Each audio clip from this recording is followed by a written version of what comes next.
الصبح بدا من طلعته ماہ رمضان ایک ایسا مہینہ ہے کہ جس کے اندر انسان فرشتوں سے بھی بالاتر ہو سکتا ہے، ماشاءاللہ اور ایک عام انسان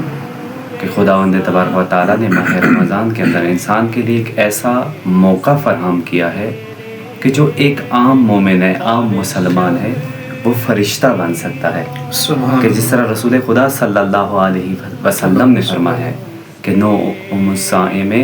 عبادت و نفسہ تسبیح، کہ مومن جو روزہ رکھتا ہے اس کا روزہ، اس روزے کے اندر وہ اس کا سانس جو ہے وہ تسبیح بن جاتا ہے، سبحان اللہ،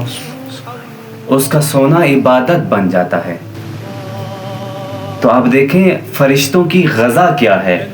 فرشتوں کی غذا تسبیح ہے، تسبیح خدا ہے، فرشتوں کا کام ہمیشہ تسبیح ہے، اور خدا نے ماہ رمضان کے اندر انسانوں کو وہ موقع فراہم کیا ہے کہ انسان روزہ رکھے اور سانس لے تو فرشتہ بن جاتا ہے، اگر سوئے تو فرشتہ بن جاتا ہے۔